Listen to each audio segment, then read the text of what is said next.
Kaip atpažinti tikrą gerą nusikaltėlį? Tie žmonės ganėtinai yra primityvūs, jų išvaizda yra tikrai tokia baidanti, tokia, sakykime, buduliška. Man iš esmės tai labai trūksta policijos. Pagrindinė Lietuvos sostinė ir čia nėra policijos tuo metu, kai jos labiausiai reikia. Pats esu matęs ne vieną kartą, kaip šeštadienio popietę eini per Gedimino prospektą ir tu matai, kad 4-5 susirinkę geria alkoholio butelį atvirai, patį pigiausią, prasidaro vienas iš jų lagaminėlį, o ten švirkštai sudėti. Buvau pakraupęs nuo to vaizdo, kurį mačiau, nežinau, 2-3 savaitės atgal. Ypatingai narkotikais domisi ir juos perka internete jaunimas. Šiandien dieną, jeigu tu labai nori, tu gali narkotikus įsigyti ir iš bet kurio pubo, kavinės, barmeno. Labai platus arsenalas ir ta narkotikų prekyba yra masiškai paplitus. Aš jau tiesiog klausiu, kodėl tu pasitraukiai?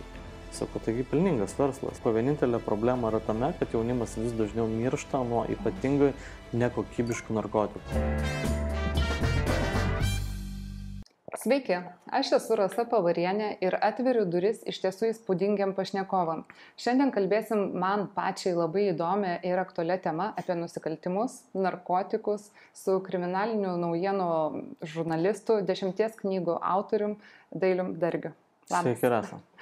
Kaip, Dailiau, iš karto pradėti? Kaip atpažinti tikrą gerą nusikaltėlį? O, šiais laikais jų tiek daug ir įvairių profilių, tai net iš tikrųjų sunku pasakyti, kad būtų vienas kažkoks portretas. Žinau, kad labai sunku atpažinti šiais laikais sukčių, nes jisai labai būna įvairialypis, būna ir gražus, ir mandagus, ir stilingas, ir baisiai nepriekaištingos reputacijos atrodo, tai va čia yra sudėtinga. Ir žmonės dabar labai dažnai pakimba įvairiausių sukčių plauko, kaip sakoma. Ir merginos atiduoda savo pinigus ir sunkiai ir nesunkiai uždirbtus, ir turtus, ir automobilius, ir nekilnojamą turtą, kaip paklausė. Na, iš tikrųjų, iš esmės tai sukčiam yra pats, sakyčiau, galbūt klestėjimo metas Lietuvoje, ko niekada nebuvo, aš pastebėjau tokią tendenciją. Tai reiškia, kad mes turbūt labai gerai gyvenam šiuo metu. Ir esam praradę budrumą. Taip, jau kurį laiką tas nusikaltimų bumas šiek tiek yra pririmęs. Tikrai taip. O tie tokie jau tikrieji, ar ne, nusikaltėliai, kur mes kalbam turbūt daugiau apie tos tokius buitinius, kurie galbūt kelia grėsmę, nežinau, mums, vaikams, senyvo amžiaus žmonėms, tie tokie primityvai, kaip aš sakau, kurie ateina, atema, išneša, parduoda, realizuoja arba ten, nežinau, apvagia, tiesiog tie tokie brutalūs, momentiniai kažkokie įsiveržimai. Tai tie žmonės ganėtinai yra primityvūs, jų išvaizda yra tikrai tokia baidanti. Tokia, sakykime, buduliška ir tai nėra tikrai intelektualai žmonės ir aš manau, juos atpažinti nėra sudėtinga, nes vien gali iš kalbos, leksikono, manierų, kai kada ir apsirengimo stiliaus, ten, nežinau, kažkoks tipinis treningiukas tamsios spalvos, su kuriuo gali voliotis ir purve, ir saulėje, ir bet kur visais metų laikais. Ir žodžiu, tikrai nėra sudėtinga tokį žmogų atpažinti, nes jis ganėtinai toks yra žemesnio lygio, žemesnio intelekto ir iš tikrųjų jau gestikuliacija arba keli ten bendravimo žodžiai, apsikeitimai labai tą žmogų ir jie išduoda. pasirenka aukas tikriausiai silpnesnes gatvėje, tai yra tie brutalūs plėšimai, atimti rankinuką, pastumti, atimti mobilų telefoną. Taip, ir tokių daug yra tikrai Vilniaus centre ir vakare gali sutikti ir savaitgaliais gali iš tikrųjų net pamatyti, nes, nežinau, man iš esmės tai labai trūksta policijos, kaip būtų gaila. Ir aš sakyčiau, ir tame pačiame Vilniuje dažnai savaitgaliais aš nebematau policijos, kaip būtų keista. Pagrindinė Lietuvos sostinė ir čia nėra policijos tuo metu, kai jos labiausiai reikia. Kai žmonės atsipalaidavę vaikšto, kai yra atvykę yra daugybė užsieniečių, kurie vaikšto gražiai apsirengę, galbūt brangesniais laikrodžiais, nežinau, papuošalais, kurie gali masinti tuos užpuolikus, tuos tarkim, nežinau, kaip sakom, tipinius kriminalinius veikėjus. Ir pats esu matęs ne vieną kartą, kaip šeštadienio popietę eini per Gedimino prospektą ir tu matai, kad 4-5 susirinkę geria alkoholio butelį atvirai, patį pigiausią, prasidaro vienas iš jų lagaminėlį, o ten švirkštai sudėti. Aš buvau pakraupęs nuo to vaizdo, kurį mačiau, nežinau, 2-3 savaitės atgal. Šeštadienio metu tai buvo gal 15-16 valanda. Ir nemačiau nei vieno policininko, nei nieko. Ir mes kažkada bandėm iš tikrųjų vėlgi taip pat vaikščiodami ramiai po Vilniaus centrą iškviesti policijos ekipažą, kai buvo neadekvatus, greičiausiai narkotikų apsirijęs žmogus, kuris kalbino visus iš eilės, išsirengęs iki pusės, be batų. Jis vaikščios sekmadienio popietę, matyt, po gero vakarėlio įtariu buvo, akis buvo visiškai tokio zombio, kaip kokiuose siaubo filmuose. Ir žodžiu, mes kol kvietėm policiją, mes stovėjom, žiūrėjom, tai jis ir nuėjo, nieks neatvažiavo, nieko nematėm. Ir žodžiu, aš nežinau iš viso, kaip ten baigėsi. Su ta situacija aš taip pat teko susidurti žvėryne, kur visiškai paklaikęs agresyvus žmogus, nuo kurio iš tiesų tikrai yra minučių klausimas, kai nukentės kažkoks tai ar silpnesnė moteris, ar vaikas. Ir teko kviesti policiją. Policija netvyksta, šitas žmogus keliauja toliau besikeiksnodamas ir iš esmės jo nesieksi valandą ir nevaikščiosi paskui ir neprovokuosi dar konflikto. Tai tokiose situacijose tampi tiesiog bejėgis, nes jeigu tavęs, kol nepadūrė peiliu, iš esmės negali tikėtis, kad greit atvyks. Bet tai vienareikšmiškai tai nėra priekaištas policijos pareigūnams, nes jų stoka yra labai didžiulė ir dabar mes visi tarsi susigrėbėm į tą grėsmę iš išorės, bet pas mus griūva šiek tiek jau iš vidaus ir to saugumo iš tiesų trūksta. Aš buvau Palangoje prieš keletą dienų ir nemačiau nei vieno policininko vakarais. Nei vieno. Nei vieno, ta prasme, buvom ir toj, kitoj judrioj gatvėje, Basanavičiaus gatvėje nelabai buvau, bet, kažkiek minimaliai praėjau, bet nemačiau nei vieno policininkų. Mačiau tik tai policininkus, kurie važinėjo su gelbėtojais, nes važinėjo tiesiog dienos metu po paplūdimį ir bandė sudrausminti tuos, kurie maudėsi raudonos vėliavos, kaip sakoma, plasdenimo metu. Ir tai ar buvo rikaušė, ar kokie tie žmonės, aš nežinau, bet jie tokie ne visai adekvatus buvo, kai kurie bent jau atrodė iš šono. Bet vakare pagrindinėse gatvėse aš nemačiau net pravažiuojančio automobilio. Tai mane iš tikrųjų labai nustebino. Ir aš suprantu, kad tai yra problema, turbūt patrulių trūkumas tikrai yra milžiniškas, bet aš manau, kad jie yra labai reikalingi. Tikrai taip ir įdomu, iki ko tai daves, nes tas pasekmes pradėsim jausti tik po 2-3 metų, kai iš vis įsibėgės visi nusikaltimai. Dabar pastaruoju metu buvo suskambėjęs tas toksai skandalas dėl narkotikų įsigijimo ir kaip tai yra lengva įsigyti. Man pačiai nėra jų lengva įsigyti, niekas niekada man nepasiūlė, prie programėlių niekada nepavyko prisijungti, bet iš tiesų tu iš arčiau matai, kaip tai vyksta ir ar galėtum daugiau šiek tiek papasakoti? Taip, tai yra problema tikrai masinė. Mes prieš kurį laiką darėme video interviu su narkotikų prekeiviu, tiesa buvusiu narkotikų prekeiviu, kuris pardavinėjo narkotikus internete. Prieš tai jisai prekiavo gatvėse, iš viso 15 metų tame narko pasaulyje sukosi ir paskutiniais metais jisai prekiavo narkotikais, įvairiausiais narkotikais internete. Tai yra šiuo metu ypač paplitusios Telegram programėlės įvairiausios. Taip toliau. Ir ką pastebėjau vieną tendenciją, mes kaip paskelbėm tą interviu, prasidėjo masiniai šitų internete prekiavusių asmenų sulaikymai. Vilniuje, Kaune, kitose Lietuvos vietose. Ir aš manau, kad tai prevenciškai iš tikrųjų tas interviu buvo labai vykęs ir sėkmingas, nes žmogus viską atskleidė, visą tą virtuvę, jisai papasako, kad ypatingai narkotikais domisi ir juos perka internete jaunimas. Tai tas žalias jaunimėlis, kurio amžius svyruoja netgi nuo 13-12 metų iki 16, iki 17, 18, nes vyresnėje tiesiog galbūt kitais būdais įsigyja tos narkotikus. Jie gal turi, nežinau, pastovius kažkokius dilerius, pristatytojus, narko kvaišalų. Ir galima tiesiog pabrėžti tą dalyką, kad jau nebėra tie laikai kaip anksčiau, kad būtų tiesiog sukinėjasi kažkoks narko prekeivis prie naktinių klubų, kavinių, super kažkokių restoranų ir siūlo įkyriai narkotikus. Nieko panašaus. Šiandien dieną, jeigu tu labai nori, tu gali narkotikus įsigyti ir iš bet kurio pubo kavinės barmeno. Nes man pasako jauni žmonės, kad sako, nėra jokios problemos, tiesiog jeigu tau nepavyksta susirasti atėjus ir norint apsisvaiginti, tu gali paprašyti barmeno, barmenas atves dar ką reikia, paskambins, parašys, kam reikia ir tas atvažiuos ir tu susitiksi ir nusipirksi, kiek reikia, ko reikia. Ir, žodžiu, labai platus arsenalas ir ta narkotikų prekyba yra masiškai paplitus. Tikrai masiškai paplitus ir ne vien, sakykime, didmiesčiuose, ten Vilniuje, Kaune, Klaipėdoje, Pajūryje, bet ir mažose miestelėse. Aš dažnai važiuoju po Lietuvą pastaruoju metu, dariau ne vieną reportažą tokiuose regionuose, ten kaip Kelmė, kaip Šeduva, kaip Radviliškis.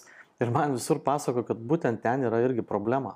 pagrindinė yra šiandien dienai problema, tai yra narkotikų vartojimas ir platinimas. O gal įsivaizduoji, kokios tos kainos yra, tarkim, nepilnamečiui vaikui 14-15 metų nusipirkti, nežinau, vieną dozę, vieną ratą, kaip jie vadinasi, kokie svaiginimosi tendencijos dabar yra? Tai žolės ten kažkokius nedidelius kiekius, sako, parduoda ir po 12, po 15 eurų. Ten, nežinau, net ta tiksli cigaretė ar ten dar kažkas, bent jau man tai pasakojo. Kokaino ten irgi pilnas, nepilnas gramas 80-90 eurų. Tie vadinamieji kristalai, tai čia, man rodos, yra metamfetaminas, ypatingai pavojingas. Ir jo ten, nežinau, sakė, šiaip gali įsigyti ir už 20-15 eurų. Tai va tokios kainos. Jos visiškai yra pasiekiamos. Ir šiaip jeigu pasižiūrėjus taip tą bendrą kainų tarifą, tai netgi pigiau negu geram, prestižiniam, populiariam naktiniam klube arba bare kokteilis kainuoja. Taip. Tas kokteilis kainuoja apie 20-25 O eurų. svaigintis tikriausiai užtenka ten vieno to daikto 10 valandų tikriausiai. Taip, ir tikrai ir aš, pavyzdžiui, irgi matau, kaip atvyksta draugai, nežinau, Vilnių, ten pasikviečia į miestą kažkur tai išeiti, aš matau, kad labai jaunimas yra apsivartojęs. Tikrai masiškai ir tu matai, kad jie yra dažniau visgi ne nuo alkoholio apsvaigę, bet nuo tam tikrų priemonių. Negaliu pasakyti nuo kokių, nesu ten toks jau super ekspertas, bet iš tikrųjų matosi koordinacija, judesiai, žvilgsniai, nežinau, plastiškumas šokio aikštelėje, kad tai nėra žmonės, kurie pavartoja narkotikus. Dar man kyla toks natūralus klausimas. Didžiosios gaujos, kurios veikia kaip organizuoto nusikalstamo susivienijimo, jos iš esmės dabar sėdi. Pasodintos arba išėjo ir dabar išvažiavo į užsienį kažkur tai šilčiau gyventi, bet lenda į mūsų visuomenę tokie pavieniai, prekeiviai, dileriai ir jie tarsi jų niekas nevienyje, jokios etikos tarp jų nėra ir jie kiekvienas bando išgaudyti savo klientą. Tikrai taip, tų gaujų, kur ten buvo po 10, 15, 20 ir ten dar daugiau žmonių, jų beveik nebeliko šiandienai Lietuvoje, tai galima drąsiai pasakyti ir tą paakcentuoti. Ir šiandien dienai, sakykime, daugiau tikrai klesti pavieniai žmonės, kurie yra susibūrę į kompanijas, ten 2, 3, 5, maksimum ir nedaugiau žmonių. Jie važinėja netgi dažnai verslininkų pamėgtais automobiliais kaip Teslom ar dar kažkokiais. Neišsiskiriančiom, kaip prabangos prekiam. BMW juodais tamsintais langais nevažinėja tikrai. Arba jeigu važinėja, nežinau, visiškai bepročiai, kurie savo pasirašė mirties nuosprendį, bet sakyčiau, turbūt nevažinėja. Nežinau, važinėja dar kitom tikrai prabangiom mašinom, net sunku pasakyti, labai platus automobilių parkas yra, nes, jie tiesiog nenori apsišviesti, sakykime. O narkodileriai, jie turi paraleliai kažkokius tai darbus, kad maskuotis labiau visuomeniai, ar jie tik tuo užsiema ir...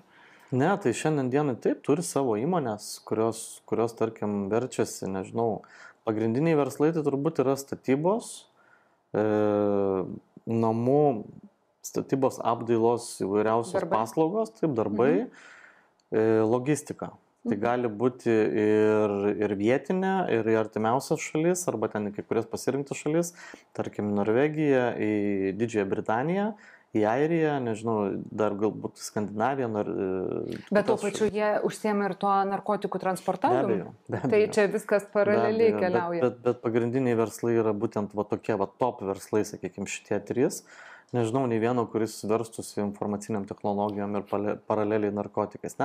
Nebent turi savų žmonių tame pasaulyje ir jiems padeda per bitkoinus išplauti didžiulius narko pinigus. Tai irgi yra labai paplitęs iš tikrųjų verslas. Ir daugybė tų žmonių turi, nežinau, tas įmonės Dubajuje, kitose tolimuosiuose jau šalyse. Tai pareigūnam reikėtų atkreipti dėmesį į tą paslaugų sferą, kur... Pareigūnam sunku, kaip bebūtų gaila, mes kalbėjom tikrai pareigūnų daug, labai rimtų, dėja, bet palieka darbo vietas, jie tiesiog pavargsta, išsekina juos tas, pavadinkim, nežinau, pinigų trūkumas, bet aš galvočiau, gal labiau išsekina bendras klimatas. Taip.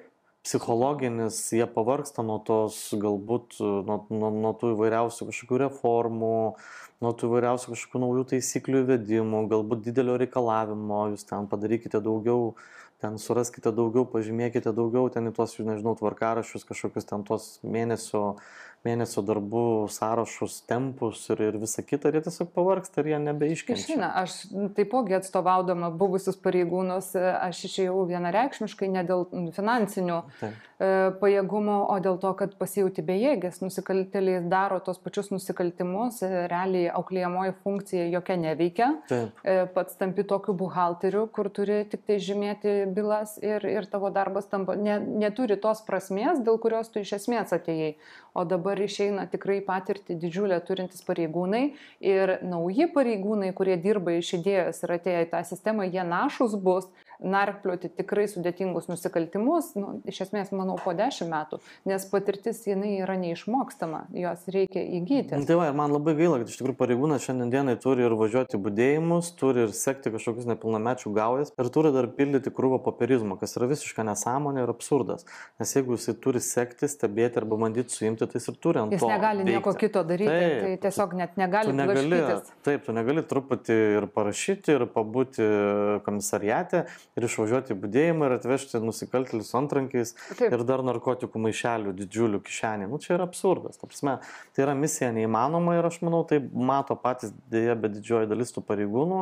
Ir kaip be būtų gaila su visą pagarbą jiems, bet iš tikrųjų daugelis tų žmonių to viso tempo ir tos tokios keistenybės nebeatlaiko. Ir jie tiesiog traukėsi iš to.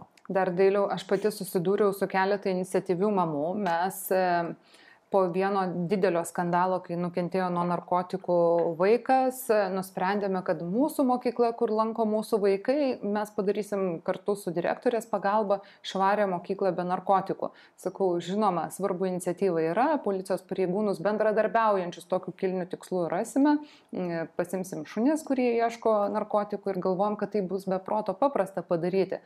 Tačiau mums to nepavyko. Pareigūnai vis atsisakė tą daryti, argumentuodami, kad pažeisime kitų vaikų teisėtus interesus, kad jie išsigas policijos pareigūnų ir tarsi 9-10 mėnesių mūsų ta kova ir prašymai atvykti į mokyklą patikrinti tapo bevaisiai ir nesuprantu kodėl. Atrodo, negali policijos pareigūnai būti motyvuoti klestėti narkotikam, bet kodėl jie nebendradarbiauja, tuo labiau pajėgumų turime. Aš galvoju, arba yra nemokėjimas sustatyti tokią logistiką, nors tai yra visiškai paprastas dalykas. Antras dalykas, galbūt gauna kažkokių priekaištavimų iš šalia tėvų arba tos pačios mokyklos vadovybės, kurie irgi nesupranta, kas tai yra per problemą. Nors iš tikrųjų pastaruoju metu ir tėvai, ir mokytojai, pedagogai, ir mokyklų valdžios vis dažniau kalba, kad tai yra problema, kad prie mokyklų slampinėja kažkokie keisti asmenys, kurie siūlo įsigyti narkotikus, arba jaunimas, kuris ten vaikšto su žolės suktiniam, kur irgi jiems labai lengva įsigyti ir jie ten vos neišėję į kiemą gali pakalbinti kažkokį žmogų jo ir jis jiems atveš tą prekę ir jie parūkės. Tai aš manyčiau, kad galbūt labai nėra įsigilinimas į tą pačią problemą. Reikėtų turbūt gal daugiau per mokyklas važinėti, daryti kažkokius turus, kai važinėja kažkokie visuomenininkai prašo tiesiog nevartot narkotikų, tai aš manau, reikėtų pasakoti apie tą blogį, kad gali būti prie tos ar kitos mokyklos stovėti tas narkoprekeivis. Arba galų galia tas pigusis gatvės dileriukas, kuris ten gali kišti vaikam, jaunimui, ten visiškai paaugliam tas įvairiausias kenksmingas tikrai medžiagas. Nes kaip ir kalbėjom, būtent su žmogumi, kuris prekiavo narkotikais tos 15 metų, tai aš jo tiesiog klausiu, kodėl tu pasitraukiai. Sakau, taigi pelningas verslas, taip. Viskas ok, tugi gali važiuoti toliau, mes pašnekam, tu toliau prekiauji ir ten lobsti ir savo kraunės turtus. Jisai man pasakė, kad sako, vienintelė problema yra tame, kad jaunimas vis dažniau miršta nuo ypatingai nekokybiškų narkotikų. Miršta, krenta, su sveikatos tiesiog žlunga ir atsiduria reanimacijose, ligoninėse. Ir sako, aš tiesiog nebegalėjau matyti, kokį atsiprašant, kiša į tos kvaišalus ir kad jaunimas tiesiog krenta ir jisai yra nuodijamas. Jisai nesisvaigina, jisai nesilinksmina tom, bet jis yra apsinuodija. Ir tiesiog yra nuodijami tyčia, nes, kaip sakoma, pardavinėjama dabar yra visiškai su priemaišomis labai labai blogi dalykai. Bet tai priemaišos dėl pelno, ar kaip sakai, kad nuodijama tyčia? Taip. Jeigu jis kilogramą nusiperka, jisai nori parduoti ne kilogramą, bet jis nori parduoti 1,5 kilogramo. Tai jis automatiškai skiedžia prekeivis dažnas, arba liepia jam skiesti miestė, jeigu tu nori gauti didžiulius pelnus, ir jisai tiesiog siekia, kaip sakoma, praturtėti ir jam visiškai nusispjauti. Kas tam žmogui bus rytoj po tos įsigytos dozės gramų ar ten, nežinau, 100 gramų. Tau teko bendrauti su tikrai didžiausiais nusikaltėliais Lietuvoje ir man labai smalsu, ar yra vienijantis kažkoks tai asmenybės tipas ar šeimos padėtis, kas lėmė jų pasukimą į nusikaltėlio pasaulį nuo pat vaikystės, jaunystės, kaip atpažinti, tarkim, kad mano vaiko draugas galimai suka blogų kelių ir imtis veiksmų. Kas tie iš esmės bruožai ar veiksniai, kurie lemia nusikaltėlio kelią? Mes neseniai kalbėjom, šitą diskusiją turėjom neformalioj ir nedarbinėje aplinkoje su vienu praeitie daug metų policijoje išdirbusių ir aukštas pareigas ėjusių žmogumi. Ir jisai pastebėjo tą patį, ką aš pastebiu eilę metų bendraudamas tiek su tais pačiais policininkais, su nusikaltėliais, šiuo metu sėdinčiais galbūt kalėjimo įstaigose arba jau išėjusiais ir gyvenančiais kažkokį kitokį gyvenimą, kad visgi pagrindinė yra problema, kad tie visi asmenys užaugo su mamom, be tėvo. Jie užaugo vien tik tai su moteriškai, pavadinkim, giminė, ten mamom, močiutėm. Ir jie buvo visiškai ten neprižiūrimi, neturėjo tėvo griežtumo, neturėjo tėvo priežiūros. Ir jie tiesiog tokie jau nuo mažų dienų buvo išdykę, nenorintis paklusti bendrai sistemai, nenorintis paklusti mamai, nenorintis paklusti mokytojui, nežinau, treneriui, jeigu paskui prasideda sporto, kažkokie kiti užsiėmimai, būreliai. Ir tas vaikas tiesiog maištauja ir galiausiai jisai tiesiog išsprogsta, nori parodyti kažką pasauliui. Jisai galbūt nebenori sąžiningai dirbti, uždirbti, siekti daryti karjeros. Jisai pasirenka tą nusikaltėlių ar ten, tarkim, vėlgi šiandienai populiariausią narko prekeivio kelią. Ir būtent yra tame problema. Viskas prasideda nuo šeimos, kad tai dažniausiai yra žmonės iš nepilnų šeimų, užaugę su mamom. Ir šiaip galima pasižiūrėti istoriškai, visi pagrindiniai Lietuvos, kaip ten pasakykim, kriminalinio pasaulio klasikai, kabutėse, ten iš daktarų, Gaidjurginių, Panevėžio Tulpinių, Agurkinių, Kamuolinių, kitų šeimų, jie visi užaugę yra tik su mamom.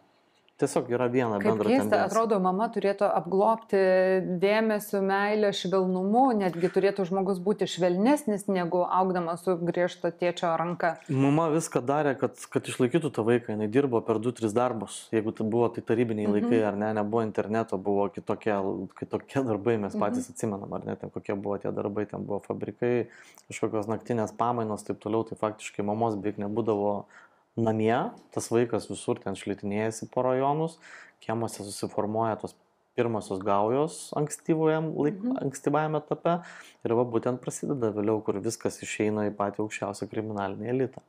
Deja, bet formulė labai paprasta ir šita yra. Šokiruojanti. Iš esmės tikrai tai. Kažkur tai teko girdėti tokią statistiką, kad vaikai, kurie auga augindami augintinį, jie linkia mažiau į žiaurius nusikaltimus. Tai galvau, galbūt yra kažkokių subtilesnių būdų užtikrinti tą vaiko teigiamą vystymąsi, bet čia... Dabar yra didžiausias ginklas, sakykime, kompiuteris. Vaikas irgi gali eiti į tą vadinamą darknetą, tamsų internetą ir ten irgi kažkokių visokių dalykų pradėti kurtis. Jeigu yra imlus technologijoms, nežinau, naujosiams įvairiausiams ten, nežinau, požeminiams interneto koridoriams. Ir aš manau, kad gatvės tas nusikalstamumas, jisai šiek tiek, jisai transformuosis, pasikeis. Viskas persikels į internetinę erdvę. Aš manau, kad taip. Aš manau, kad tikrai internetiniam pasauliu bus dar visko labai daug per artimiausius ten kelis dešimtmečius. O ar teko pastebėti, kas labiau linkia į žiaurius nusikaltimus, tai vyrai ar moteris, nes turim visuomeniai tam tikrų mitų. O kaip tau atrodo? Turim pagal bendrą vienintelę statistiką ir konkrečius faktus Lietuvoje vienintelę moterį nuteistą iki gyvos galvos. Taip. Tai reiškia statistika tokia, kad vyrai daugiau linkia. Tai visgi moteris nelabai linkusios. Moteris taip spontaniškai ten nužudo savo sutuoktinę, nušauna. Taip. Nežinau, kaime galbūt sukapoja ar ten su dalgiu pjauna, nežinau iš tikrųjų. Įvairios ten situacijos, bet ten jau turbūt išgėrė žmonės, tai jiems protai nelabai veikia. Bet šiaip jeigu žiūrint tą statistiką bendrąją, tai visgi vyrai linkia. Tik tais moteris, kai padaro didelį sudėtingą nusikaltimą, didesnis ažiotažas ir ilgai skamba. Tikrai skamba. Prisiminkim vieną Vilniaus sekretorę, kuri viliojo turtingą vyriškį, verslininką, ir kurį nužudė kiti jaunuoliai, ten 3 ar 4, ir labai, labai žiauriai ten ciniškai tikrai pasiilgė, ir visi gavo ten beveik 20 metų kalėjimo bausmes, jinai irgi gavo daugiau nei 10 metų, bet skambėjo žiniasklaidoje, nežinau, gal 10-metį tą istoriją. Ir dabar gyvena mūsų kaiminystėje. Man dar geriau. Bet jau bausmę atlikus, laisva ir tai... Galėtų pasipasakoti, iš tikrųjų būtų labai įdomu. Taip. Transformacijos vertos dėmesio žmonėms, kurie galbūt dar savęs neatranda arba eina tiesiog per žingsnį, einu arba į doros kelią, arba į kriminalinį. Taip. O įmanoma žmogui iš esmės iš to kriminalinio pasaulio išėjus kalėjimą, savo bausmę atlikus, ar įmanoma grįžti į tą teisingą kelią ir nebedaryti nusikaltimą? Tikrai įmanoma. Aš kalbėjau ne su vienu žmogum, kuris labai, labai fainas žmogus buvo, kaip išėjo iš kalėjimo. Aišku, jisai tose kalinimo įstaigose praleido ten po 5-6 metus, pavadinkim, dar tas toksai pakenčiamas laikotarpis. Kalbėjau netgi su žmogumi, kuris gabeno narkotikus kaip mulas į Japoniją, sėdėjo ir griežčiausiam Japonijos kalėjime, paskui buvo parvežtas į Lietuvą ir teko jam paragauti ir Lukiškių, ir Pravieniškių tų zonų, ir matyti ir tos autoritetus, ir žemesnio lygio veikėjus, ir ten paprastesnio, normalesnio lygio veikėjus. Dabar grįžęs gyvena visiškai padorų gyvenimą, dirba elektriku, vedė mylimą moterį, keliauja po Europą, mėgaujasi gyvenimu, visiškai nebegeria alkoholio, nevartoja jokių svaigalų. Ir jisai sako, nu blemba, iš tikrųjų galima tikrai gyventi ir galima tikrai sėkmingai transformuotis, jeigu tu to pats nori. Bet jeigu tu to pats nenori, yra tikrai daugybė žmonių, kurie grįžta iš įkalinimo įstaigų ir jie vėl galvoja, kaip čia prasukti. Jie vėl ieško buvusių kontaktų, su kuriais bendravo iki kalėjimo arba atsidūrė kalėjimo įstaigose. Ir jie iš tikrųjų vėl galvoja, kaip kuo lengviau prasisukti arba kaip atsigriebti. Nes kiti sako, reikia atsigriebti va čia tą prarastą 10 metų kalėjimo zonoje, man reikia vėl susikurti pinigų, man reikia vėl tą namą kažkokį padaryti šeimai arba dar vieną būstą įsigyti, nes to nespėjo konfiskuoti policija ar prokuratūra. Ir žodžiu, jisai bando atsigriebti ir va tas vadinamas bandymas atsigriebti vėl tiesiog įpina į tą patį kelią. Ar teko stebėti, ar susidurti, ar turėti kažkokios tai informacijos apie pareigūnų bendradarbiavimą su nusikaltėliais? Ar vis dar būna tokių situacijų? Tai garsioji Šiaulių policininkų byla, ką reiškia, jie tiesiog dirbo, jie tiesiog patys veikia kaip gauja, kurie patys sulaikinėjo narko prekeivius, atiminėjo iš jų ten kokainą, kitas narko prekes priemonės ir pardavinėdavo, realizuodavo kitiem. Na, tai čia yra didžiausias turbūt smūgis visai Lietuvos policijos, nežinau, sistemai. Didžiulė dėmė. Taip, per visus nepriklausomybės metus. Bet šiaip pat, kaip ir kalbėjau su tuo pačiu paprastesniu narko prekeivius, jis sako, yra jokios paslapties nėra, kad tuo metu, kaip mes, jisai kaip pasako, kaip veikiam rimtai narko pasaulyje, mes turėjom savo žmonės policijai, kurie informuodavo apie galimas kratas, apie galimą kriminalinę žvalgybą, apie tai, kad vienus ar kitus čiups, ar kitų nečiups, bet sako, tiesiog pamatėm, kad jie visą laiką nori prieiti prie pačių banginių.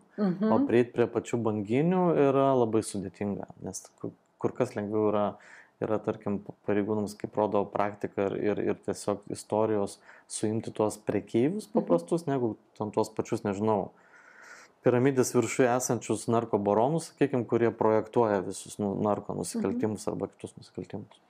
Tai siaubinga iš tiesų girdėti tokią informaciją, kad galimai tai yra siaubinga, vėlgi galbūt sudėtinga pareigūnų situacija ir aš nesinori tikėti, nes aplink labai daug pareigūnų matau, kad nors vienas galėtų bent kažkiek bendradarbiauti su nusikaltėliu, atrodo net neįtikėtina, bet žinoma, tais darbais niekas ir nepuola puikuotis. Sugundo pinigai, aš manau, jeigu bendradarbiauja, tai dažniausiai sugundo pinigai. Tai nereiškia, kad pareigūnas nori būti ir gangsteriu tuo pačiu, būdamas uniforma, bet aš manau, kad sugundo tiesiog pinigai ir dėl pinigų visas pasaulis išprotėja ir nusikaltimai irgi daromi ne dėl to, kad būti gangsteris, bet dėl to, kad turėti daug pinigų, gyventi superiniam name, papuošti savo mylimą moterį, visaip kaip įmanoma važinėti super prabangių automobilių, keliauti po super egzotiškas šalis. Ir visą tai kainuoja didžiulius pinigus. O iš darbo paprasto arba ten, nežinau, padoraus, tai labai, labai reikės daug metų, kad tai turėtum. O tie veikėjai, jie tiesiog visą tai pavadinkim, tą kapitalą susikrauna per metus 2. Ir iš esmės klesti. Taip, Būtų, taip, gyvenimas pavydėtinas atrodo. Jie demonstruojasi, nes jie nori parodyti, kokie jie kieti ir jie kokie vis dar demonstruojasi? Nes čia senesnių laikų buvo tokias demonstracijos. Kai kurie demonstruojasi, iš tikrųjų. Kai kurie, sakykime, demonstruojasi, galbūt nelenda į tuos vakarėlius, kurie publikuojami garsiausiuose gyvenimo būdo gyvenimuose, žurnaluose ir laidose, bet tarkim restoranuose, ten, nežinau, viešbučiuose, gerai žinomose, kurortuose, juos visgi galima pamatyti besiplaikstančius. Nors tiesa, kalbėjau su vienu labai tokiu fainu, daug gyvenimo mačiusiu Palangos barmenu, tai jis sakė, tai buvo prieš 5-6 metus. Sako, dabar jau tai kapitaliai ir totaliai sumažėjo. Kultūringiau? Jie nebenori taip šviestis, ta publika, tarkim. Tai ir jau damos tikriausiai nusikaltėlių nebe tokios išraiškingos. Ar vis dar yra ta tendencija? Kaip ir savo knygoje rašai, kad yra dar vis nusikaltėlių. Yra, jos nori būti išraiškingos, nes joms reikia čia ir dabar viską susidėti ant savęs, kad turi pasidaryti viską, kas įmanoma, kad atkreiptų dėmesį 3 metrų lūpas ar ten dar kažkaip. Ir jos nori šviesti ir ryškėti ir taip toliau. Aišku, tai yra juokinga mums, žinantiems, bet aišku, tie žmonės vėlgi, jeigu labai rimtos srities atstovai iš tarkim, to šešėlinio pasaulio, tai jie irgi jau perima tas, tarkim, vakarietiškas manieras. Jie leidžia vaikus mokytis tarkim, į privačias mokyklas, ne Lietuvoje, Pietų Prancūzijoje, Londone, Ispanijoje, dar kažkur tai. Amerikoje jie patys irgi vaikšto į teatrus, vaikšto baltai apsirengę. Niekada nepagalvotum, kad teatre gali sutikti nusikaltėlių. Jų moteris irgi lūpų pernelyg nesipučia arba ten kažkokių botoksinių priemonių nenaudoja ir irgi atrodo ganėtinai paprastos ir išlaikytos ir labai manieros tokios, tarkim, nežinau, ne princesės Dianos, bet tokių ganėtinai išlaikytų ir santūrių moterų, taip sakykime. Todėl, sakykime, keičiasi, bet keičiasi pas tos, kurie didesnį laiko dalį yra praleidę užsienyje. Gyveno ten, tarkim, 2, 3, 4 metus.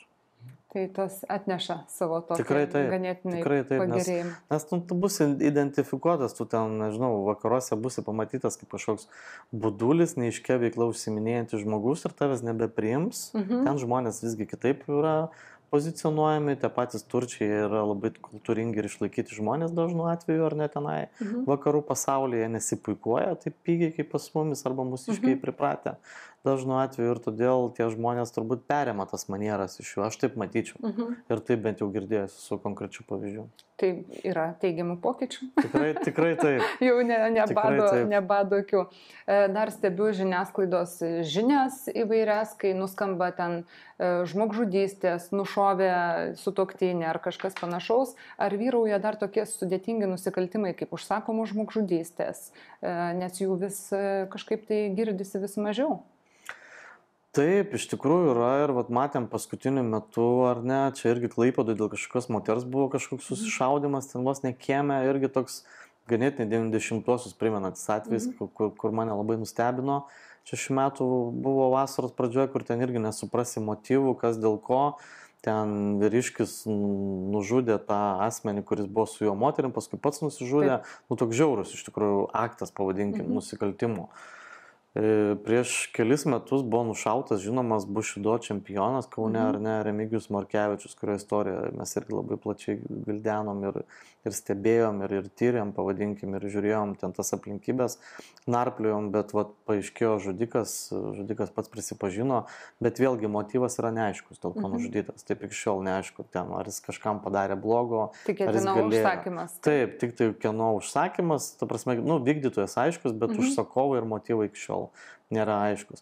Tai tarkim, tų tokių atvejų pavienių kažkokių yra, bet jų labai labai mažai. Jeigu norėtum užsakyti žmogžudystę, žinotum, kur kreiptis? Aš tai nežinočiau tikrai, nes man nepavyktų. Niekas nenorėtų užsakymo priimti. Nuo manęs bėga tokio super tamsaus pasaulio atstovo ir žmonės, bet žinau, kad tai nedaug kainuoja. Kiek? Pasakysiu, kiek aš žinau. Net ant sumas vaikšto tarp 10-30 tūkstančių, o dabar, kiek teko girdėti, tai tas Markevičiaus užsakovas tam vykdytojui liktais buvo pažadėjęs ar sumokėjo berods apie 100 000 eurų. Taip. Bet tai buvo kainos dar 2016 metų. Dabar Padarė. gali ir už pigiau iš tikrųjų rasti, kaip kalba žmonės. Teko ir man tokią informaciją girdėti, kad galima užsakyti nužudyti žmogų ten iki 10 000 eurų. Tai siaubinga tokiam nusikaltimui ryžtasi žmonės už tokius galų gale mažus pinigus, žinot. Atrodo, už milijoną kartais žmonės viską gali padaryti, o čia už tikrai tokius nedidelius. Kaip bebūtų gaila, tai parodo, kad žmogaus gyvybė nieko verta. Taip, nors mes ją bandom vis aukštinti ir svarbą jai suteikti, bet jo, jinai tik tais pinigų klausimas ir kuo toliau, tuo mažesnių pinigų. Tikrai. Tai iš esmės manai, kad šiuo metu kažkokių tai gaujų, karų naujų nenusimato ir besiformuojančių didžiuosiuose miestuose? Bent dabar tai tikrai, sakykime, sąlyginai yra ramu, nesimato nieko, aišku, kad tai nereiškia, kad tarkim, jeigu tos išdaužytos pagrindinės gaujos, kurios Lietuvoje eilę metų skambėjo arba paskui skamba, kaip ten atsidūrė teisiamųjų suole, tai reiškia, kad nieko nevyksta. Važinėja pilna tų keistų veido išraiškų jaunuolių, tiek Vilniuje, tiek Kaune, tiek kituose miestuose, aš jau nekalbu. Ir tam pačiam pajūryje atvažiuoja tenai, bando atrodyti žvaigždėm tam tikrose vietose, išsiduoda pagal savo tas tokias, neišauklėtas manieras, tarkim, riboto intelekto žmogaus manieras.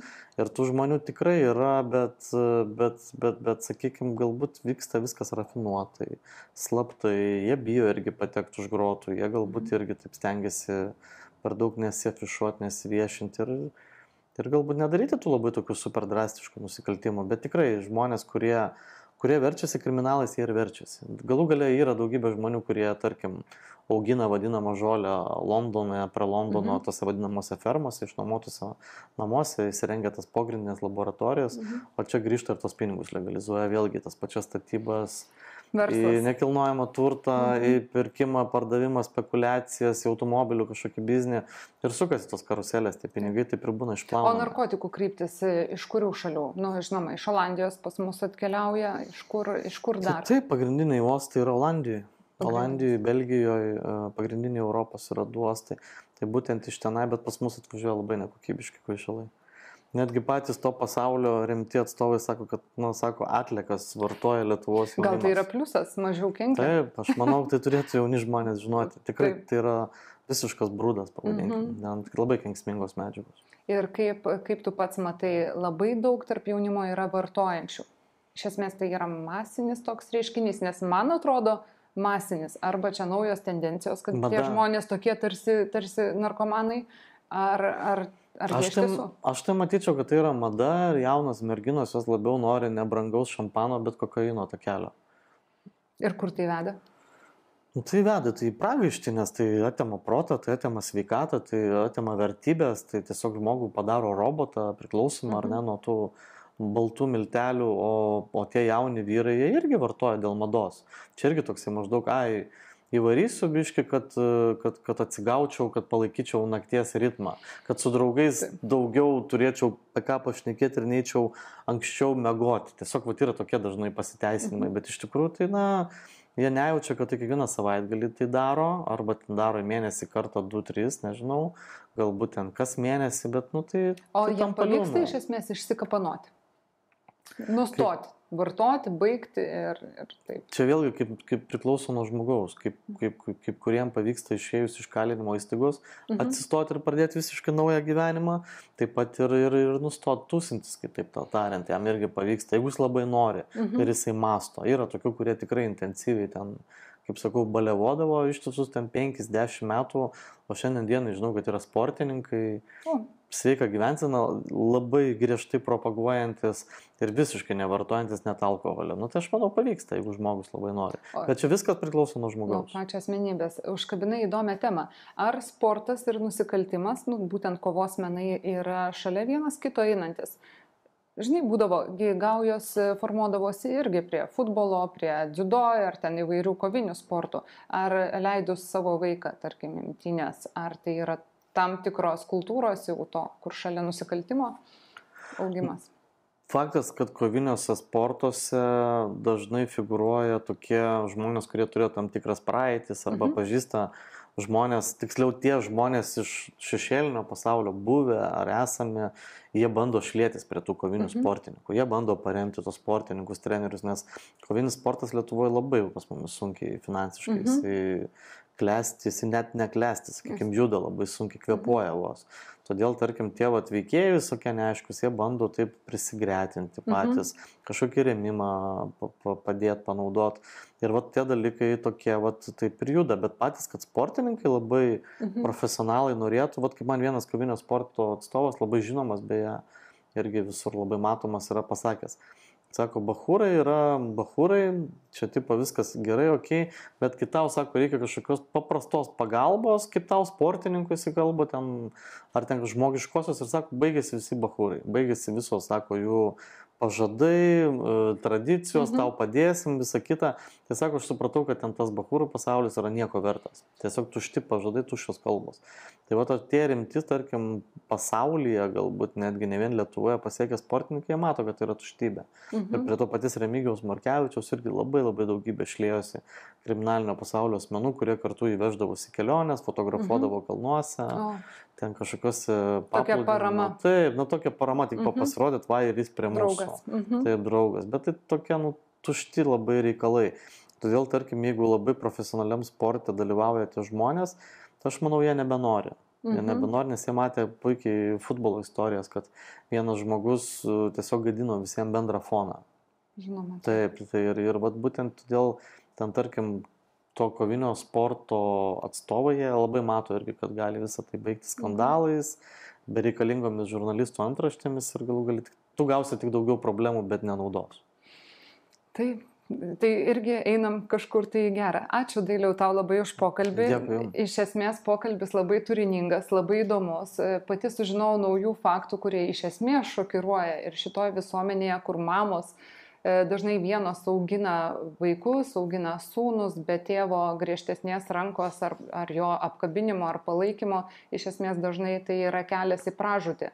Ir labai tikiuosi, kad kiekvienas vaikas atras tą savo vyro idealą, kuris taps tuo teisingu autoritetu ir nepavyks nuklysti klystkeliais.